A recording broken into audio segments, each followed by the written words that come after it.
On the morning of August 4, 1892, the quiet town of Fall River, Massachusetts, was rocked by a double homicide so brutal it remains one of America's most famous cold cases.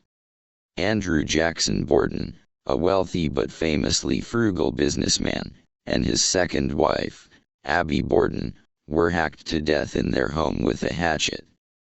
Crime scene. The timeline of the murders suggests a calculated, daylight execution within the Borden household. Abby Borden, 9:30 a.m. While tidying a second-floor guest room, Abby was struck from behind with a hatchet.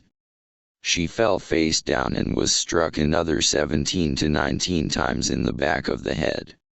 Andrew Borden, 11 a.m. Andrew returned home from morning errands and lay down on the sitting room sofa for a nap. He was struck 10 to 11 times, with the blows so precise they split one of his eyes in half. Theories. Lizzie and her sister Emma reportedly despised their stepmother and argued with Andrew over his stinginess and property transfers to Abby's family. Sexual abuse. Modern historians have speculated that Andrew may have sexually abused Lizzie, leading to a violent psychological break. Other suspects. Alternative theories suggest the maid, Bridget Sullivan, an illegitimate son, or even their uncle, John Morse, could have been involved. Lizzie stayed in Fall River until her death in 1927, living in a mansion she named Maplecroft. The original Borden house is now a popular bed and breakfast and museum.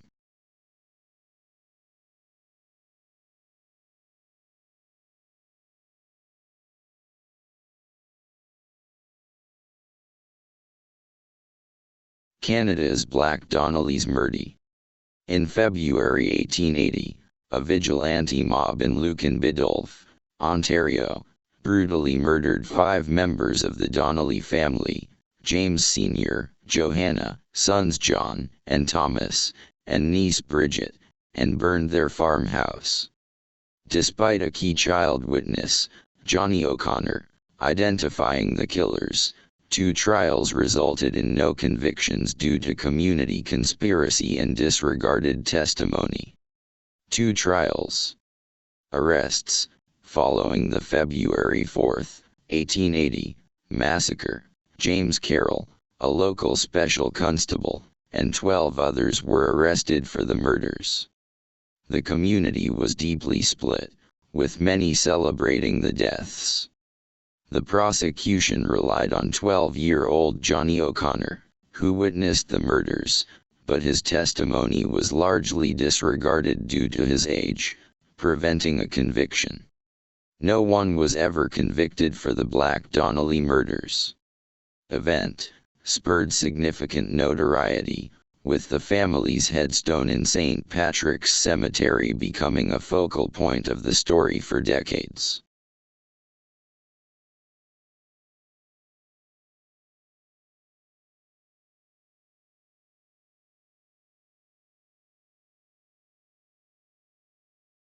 Elijah Parrish Lovejoy was murdered on November 7, 1837, in Alton, Illinois, by a pro-slavery mob while defending his 4th printing press.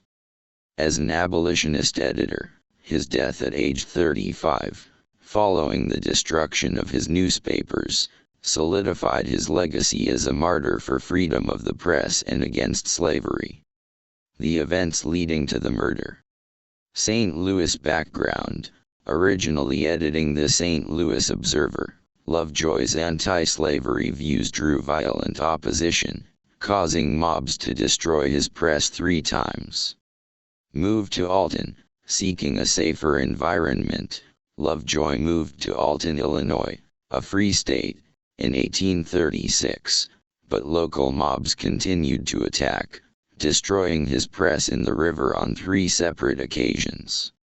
The 4th press. After raising funds, a 4th press arrived in early November 1837. It was stored in a secure stone warehouse owned by Benjamin Godfrey and Winthrop Gilman, which was defended by about 60 armed supporters. The attack on November 7, 1837. The mob gathers. On the night of November 7, a mob of 50 to 100 men surrounded the warehouse, demanding the press. The stand, inside, roughly 20 men, including Lovejoy, decided not to back down. When the mob threatened to burn down the building, the defenders decided to fire only if absolutely necessary. The shooting, as members of the mob tried to burn the roof, Lovejoy and others stepped outside to stop them. Lovejoy was shot 5 times by members of the pro-slavery group and died shortly after. Aftermath: the mob destroyed the press and, according to reports, one member danced a jig as Lovejoy's body was carried away. Legacy and impact. Martyr for freedom. Lovejoy's death, noted by John Quincy Adams as causing a shock as of an earthquake, galvanized Northern abolitionist sentiment. John Brown's vow. The incident inspired John Brown to publicly dedicate his life to the destruction of slavery. Significance: it is recognized as the first armed resistance against the slave power in the U.S. and a defining moment for the abolitionist movement.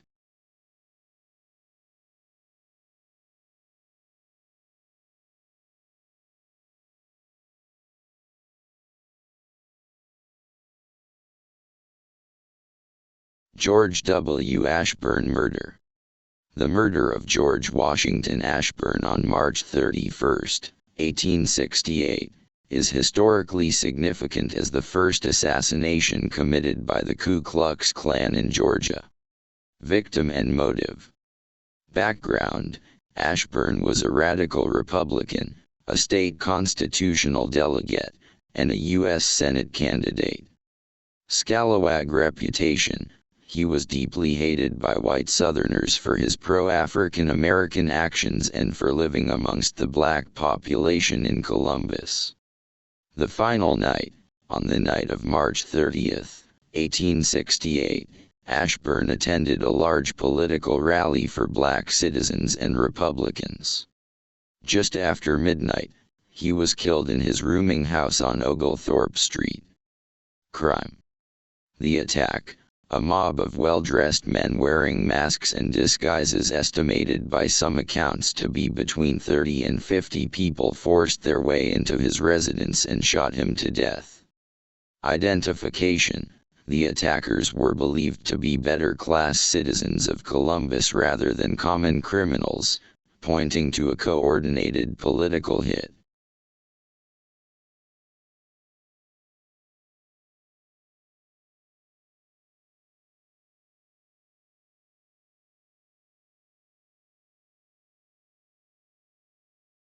The murder.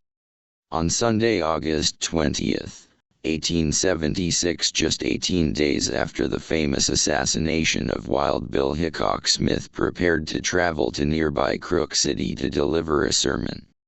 Warning: friends warned him about the danger of traveling alone due to frequent attacks by local tribes, but Smith reportedly replied, "The Bible is my protection, it has never failed me yet." The note: he tacked a note to his cabin door that read, "Gone to Crook City to preach, and if God is willing, we'll be back at 3 o'clock. Discovery: when he failed to return, a search party found his body about 3 to 4 miles from Deadwood. He had been shot through the heart and killed instantly.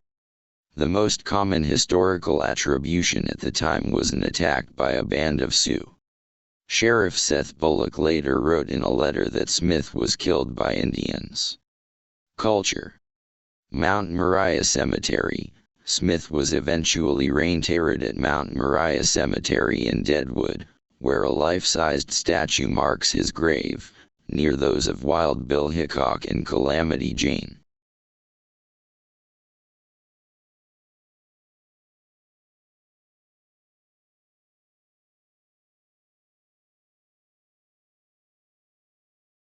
John Bozeman murder. The murder of John Murrin Bozeman, 1835 to 1867, the founder of Bozeman, Montana, remains one of the most enduring mysteries of the American West.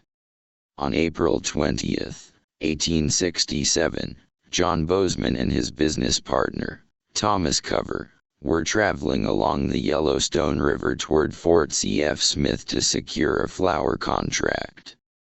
According to Cover's testimony, while stopping for a meal near the mouth of Mission Creek, they were approached by 5 men they believed to be friendly Crow natives. The men suddenly opened fire, killing Bozeman instantly with 2 shots to the chest. Cover claimed he was shot in the shoulder but managed to escape into the brush and return for help. Theories. While the official report attributed the murder to a band of Blackfeet natives, historians and locals have long doubted this version due to forensic inconsistencies and potential motives. Thomas Cover, the partner investigators sent by rancher Nelson Story, found that Bozeman's valuables and expensive Navy Colt revolver were left untouched, highly unusual for a native raid. Close range shot to stage an attack. The ladies' man theory. Bozeman had a reputation as a womanizer. Rumors suggested Cover killed him because Bozeman was having an affair with Cover's wife, Mary. One account claims Cover's wife was heard admiring Bozeman's looks before the trip, to which Cover reportedly replied, "Take a good look, because this is the last you are going to see of him." Nelson Story. The rival recent research by the Extreme History Project uncovered a confession from a man named Thomas Kent, who claimed he was hired by prominent rancher Nelson Story to assassinate Bozeman to clear a path for Story's own business interests.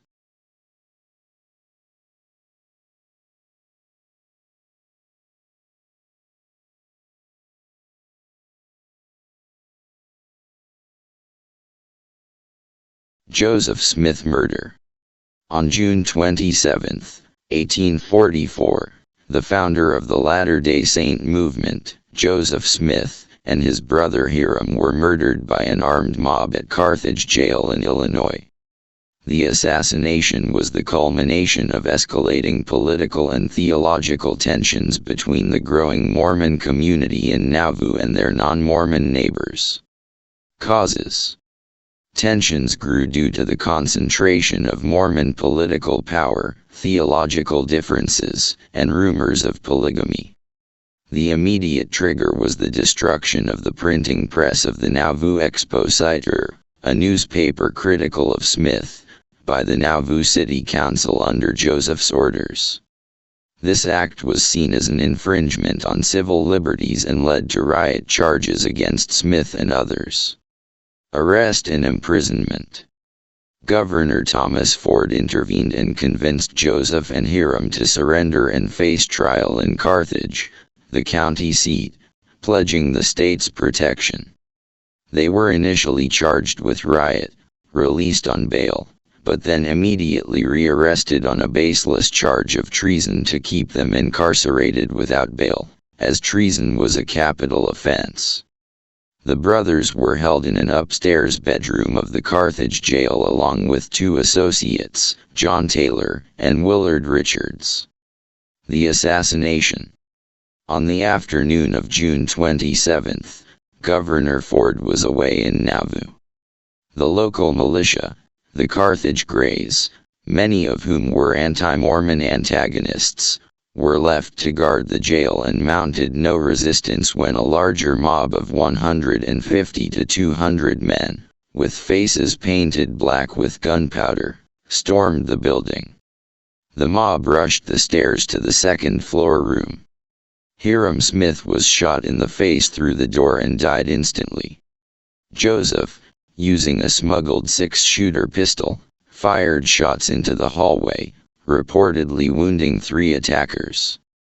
Joseph attempted to escape by the window but was shot multiple times in the chest and back, falling to the ground below from the 2nd story.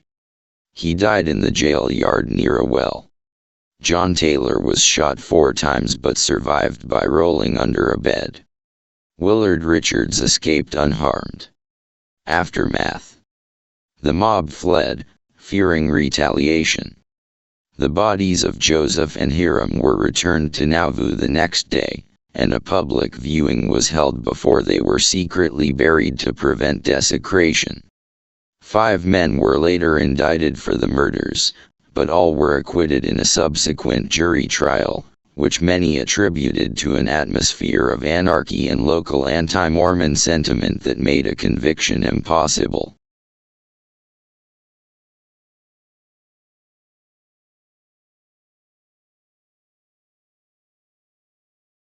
Mary Rogers, known as the Beautiful Cigar Girl, was a 21-year-old New York City tobacco shop clerk whose 1,841 murder remains an unsolved mystery. After disappearing on July 25, 1841, her body was found floating in the Hudson River near Hoboken, New Jersey, on July 28, showing signs of strangulation and severe physical struggle. The case was highly sensationalized by the press, highlighting the incompetence of the era's police force. Body. 3 days later, on July 28, her battered body was found floating in the Hudson River near Sybil's Cave in Hoboken, New Jersey. Mary Rogers was famous for her beauty, working in a Manhattan cigar shop frequented by prominent figures like Washington Irving and James Fenimore Cooper. Victim. Mary Rogers was a 21-year-old clerk at a Manhattan tobacco shop owned by John Anderson. Her beauty made her a local celebrity, attracting famous customers like Washington Irving and James Fenimore Cooper. Disappearance and discovery. She told her fiancé, Daniel Payne, she was visiting family. Her battered body was discovered days later near Sybil's Cave in Hoboken. Theories. Initial speculation included a botched abortion by the notorious Madame Restel, or a gang-related murder. Evidence of a struggle, including a torn dress, bruised face, and a cord around her waist, suggested a violent assault. Suicide. Months later, in October 1841, her fiancé Daniel Payne committed suicide near where her body was found, leaving a note. The case inspired Edgar Allan Poe's story, The Mystery of Marie Roget, where he fictionalized the murder to offer a potential solution. Investigation failure. Due to a lack of a modern, centralized police force and conflicting evidence, no one was ever convicted, leaving it as one of America's first famous, unsolved true crime stories.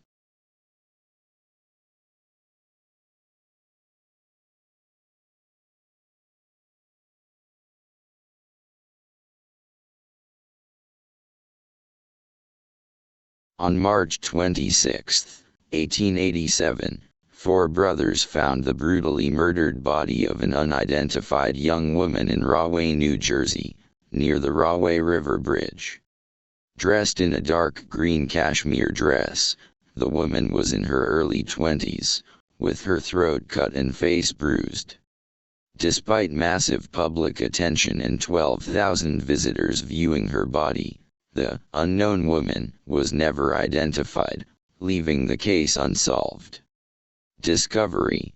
The body was found by the Worth brothers, Alfred, Frank, Thomas, and Irving, while walking to work on what is now Central Avenue. Victim description. She was attractive, with brown hair and blue eyes, wearing a dark green dress with feathers, a fur cape, and yellow kid gloves. The scene. She was lying in a pool of frozen blood, indicating a struggle. A basket of eggs, a black dotted veil, and a parasol were found nearby. Evidence. A bloody knife and a small black bag were found in the nearby river. Investigation. The case became a national sensation, often called the Ripper-esque murder of its time, but police efforts failed to identify her or the killer. Many theories arose, including that she was a local girl or a visitor, but no concrete evidence ever materialized, making it one of the most famous, enduring unsolved crimes in American history.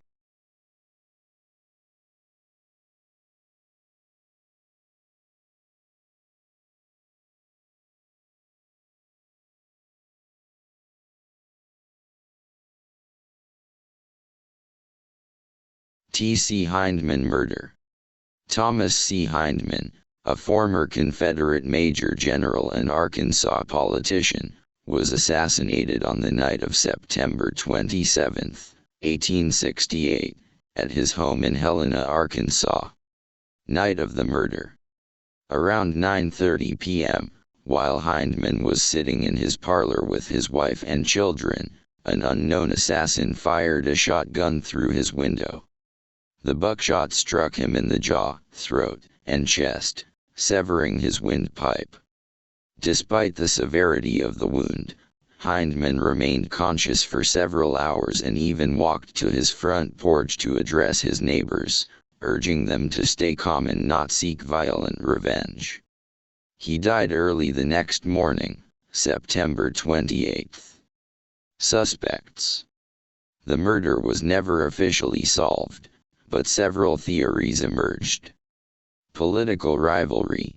Hindman had recently returned from exile in Mexico and became a leader of the Young Democracy, a faction that advocated for white Southerners to accept Reconstruction and African American suffrage to regain political power.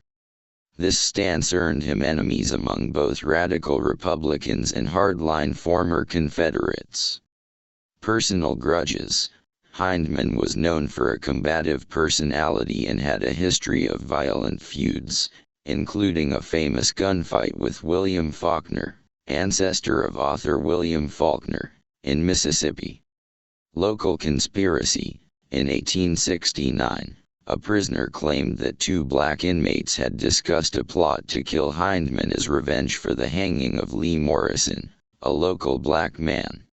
However, these claims lacked corroborating evidence and were dismissed by investigators.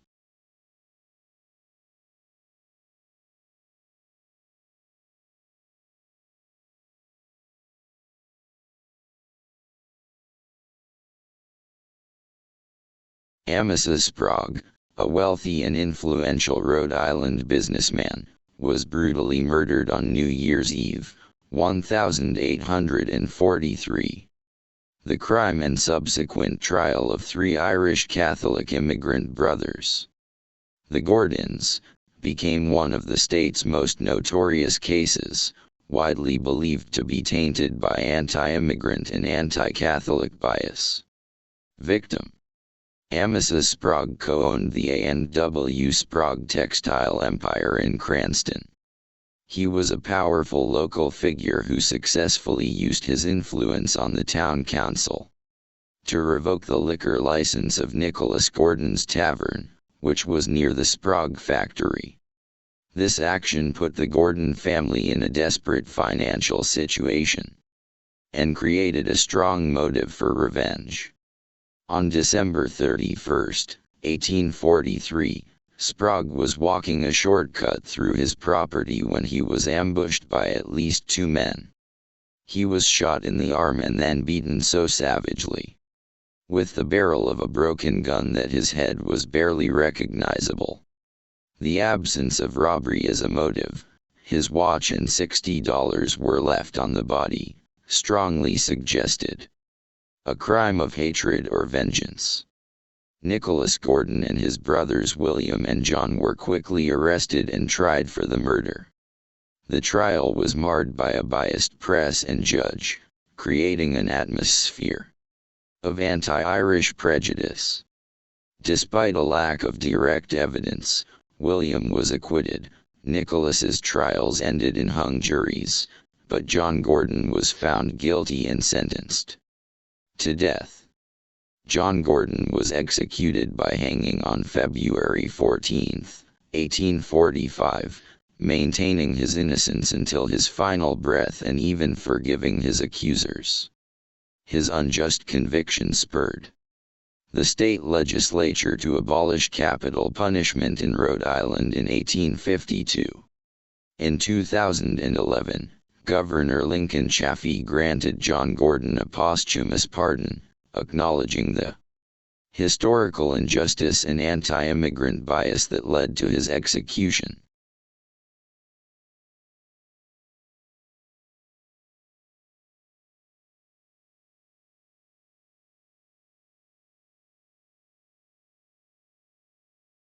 The murder of Helen Jewett, New York. The night. Victim background: born Dorcas Doyen in Maine, Jewett was highly educated and moved to New York City in the early 1830s. Known for her beauty and intellect, she was a high-class prostitute at Rosina Townsend's upscale brothel. The murder of Helen Jewett on April 10, 1836, remains one of the most famous cold cases in American history. As reported in the Long Island Star, a young man called upon the Thomas Street brothel to see Helen Jewett on the evening of April 9, 1836. Madam of the house, Rosina Townsend, answered the door around 9 p.m. to find a man wearing a cloak pulled up to his face. Rosina asked the man twice to announce himself, but both times he responded saying only, "I wish to see Miss Jewett."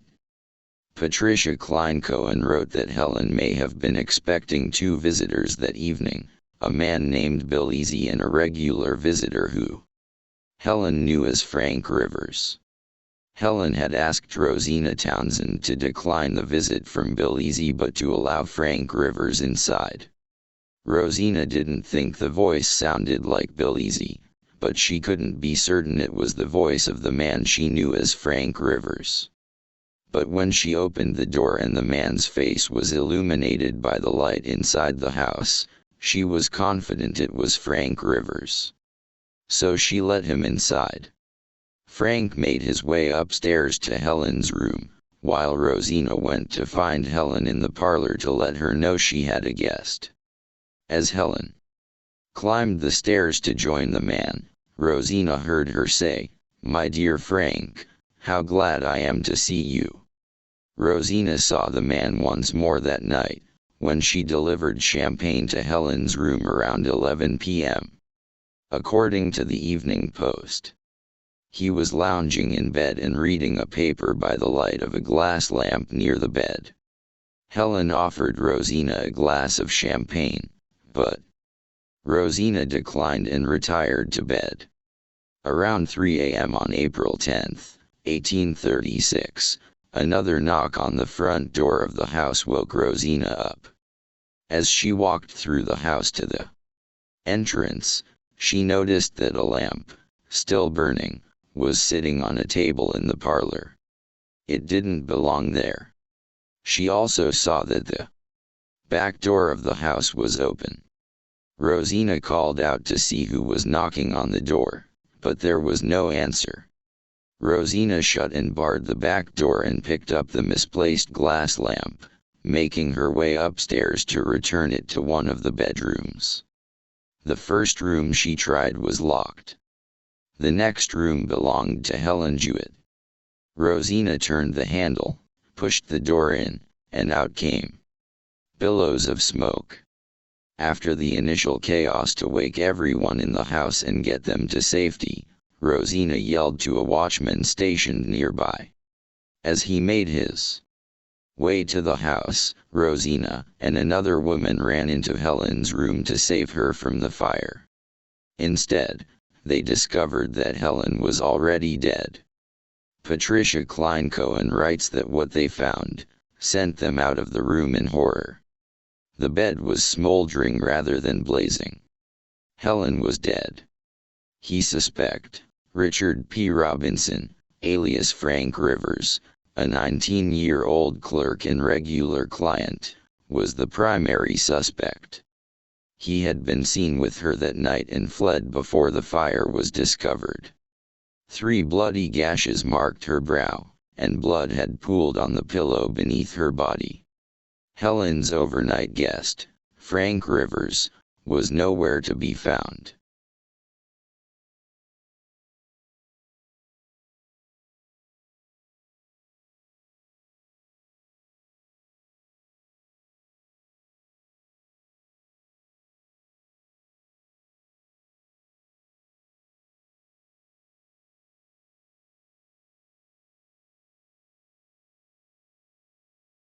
The murder of Joe the Quilter. On January 3, 1826, a 76-year-old man named Joseph Headley was brutally murdered in his cottage in the parish of Warden. Joseph's throat and face were slashed, and multiple stab wounds were inflicted upon his body. He was commonly known as Joe the Quilter due to his skill with needlework. He was a quilter by trade, and traveled around the country seeking employment. Joe's skills in quilting were celebrated, and his handiwork was known in various parts of England, Ireland, Scotland, and America. On the evening of the murder, Joe obtained a pitcher of milk, a pound of sugar, a sheep's head and pluck, offal, from farmer's wife Mrs. Colbeck of Warwick Grange. At approximately 6 p.m. William Herdman, a laborer living in Wall, called in on Joe on his way home from work at the local paper mill and sat with him for a short time. Joe had a good fire going and was busy preparing some potatoes for his supper. Around 7 p.m. Mrs. Biggs, a female peddler from Stamfordham, knocked at the cottage to ask directions to Four Stones, having missed the turning due to the excessive darkness of the night. Joe came to the door and gave her the necessary directions. Apart from the murderer, Mrs. Biggs is said to be the last person to have seen him alive. At approximately 8 p.m. a Mr. Smith of Houghton Castle rode past the cottage on his way home from Warden, and all at the cottage was silent and dark. It is suspected that the deed took place between 7 to 8 p.m. Concern for Joe's safety grew after his neighbors didn't see the elderly man for a few days. It was reported that there appeared to be marks of blood in the snow outside the cottage, and marks to indicate that a struggle had taken place. His neighbors found the cottage door locked, and after knocking several times with no reply proceeded to break into the property. They were faced with a chilling sight, as parts of the walls of the cottage were stained with blood, and a quilt spread on a frame bore a distinct mark of a bloody handprint. The pitcher of milk, sheep's head, and pound of sugar which he had recently purchased were found lying on a table. A search of the house was conducted, and nothing was found.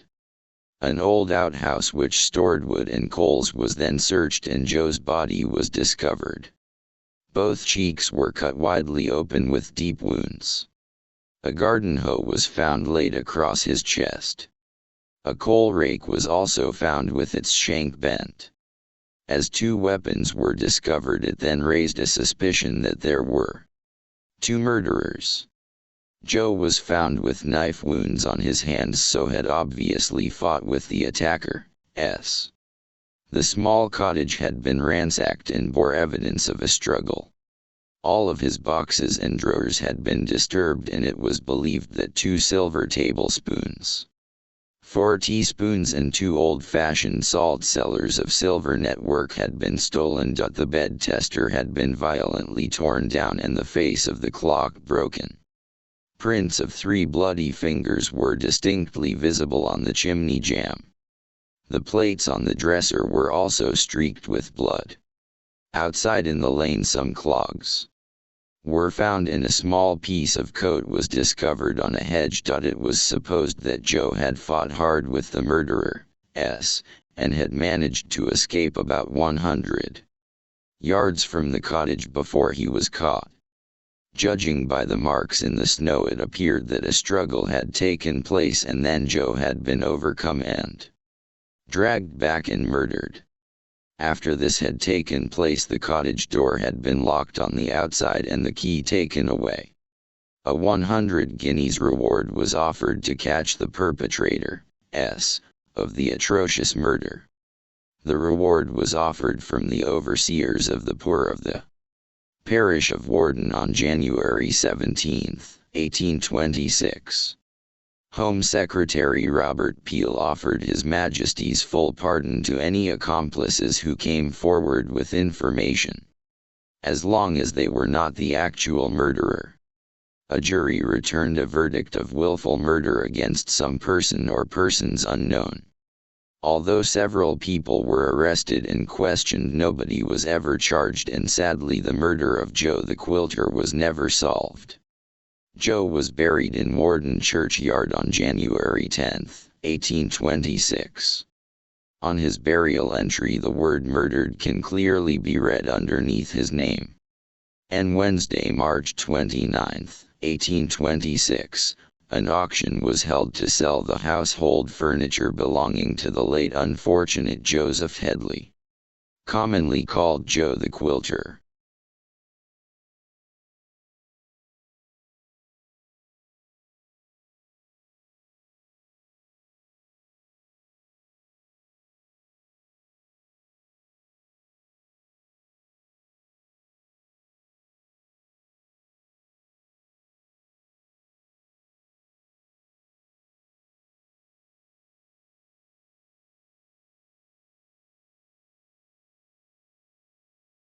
The Rock Island locomotive derailed. The Rock Island locomotive derailed murder refers to the 1894 Rock Island Railroad wreck, a case of deliberate sabotage southwest of Lincoln, Nebraska, that remains the largest officially unsolved mass murder in the city's history. The incident. August 9, 1894, at approximately 9:20 p.m. Rock Island Locomotive 213 was pulling two passenger cars toward Lincoln when it reached a 400-foot-long wooden trestle over Salt Creek. Derailment: saboteurs had pulled spikes and loosened the rails.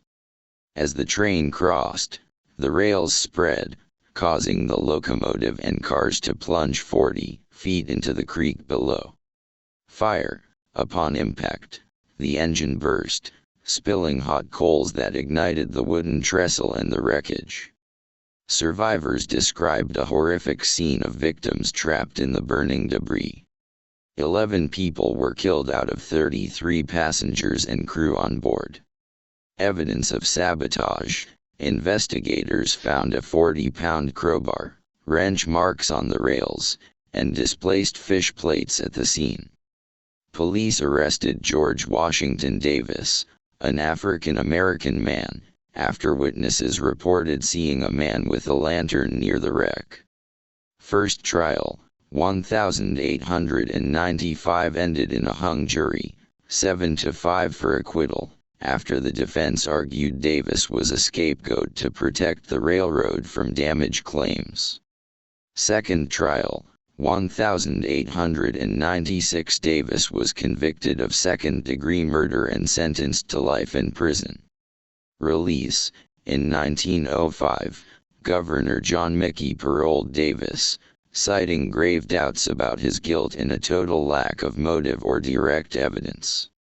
Unsolved mystery: no other suspects were ever charged, and the true motive for the sabotage, whether it was a robbery attempt or an act of labor-related malice, remains a mystery.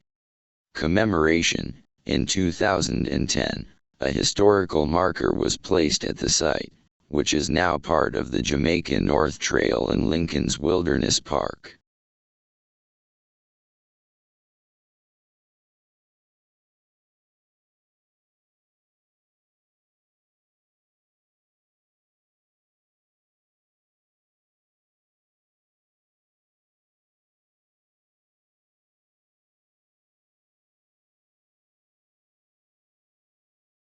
The trial and execution.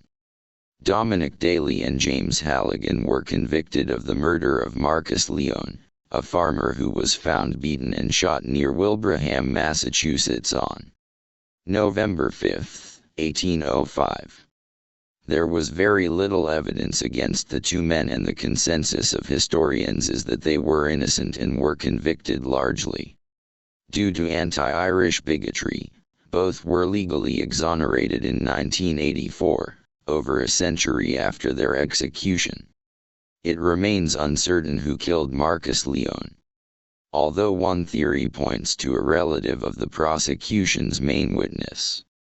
The accusation: in November 1805, the body of Marcus Leone, a young farmer, was found in a stream in Wilbraham. Daly and Halligan, who were traveling from Boston to New York, were arrested based on sparse circumstantial evidence. A prejudiced case, the defendants were given lawyers only 48 hours before the trial and were barred from testifying in their own defense. Despite the lack of physical evidence, a jury took only minutes to return a guilty verdict. Mass execution: on June 5, 1806, an estimated 15,000 people gathered to watch their public hanging. Before the execution, Father Jean-Louis Chevreuse, the first Catholic bishop of Boston, celebrated what is believed to be the first Mass in Northampton for the condemned men. Modern exoneration. The case remained a stain on Massachusetts history for nearly 2 centuries. Decades after the execution, reports of a deathbed confession by the true murderer emerged. Official pardon: on St. Patrick's Day in 1984, Governor Michael Dukakis issued a proclamation of exoneration, declaring that any miscarriage of justice is a failure for us all. Memorials. Today, an annual ceremony is held in Northampton at a stone monument on Hospital Hill to honor their memory and denounce prejudice.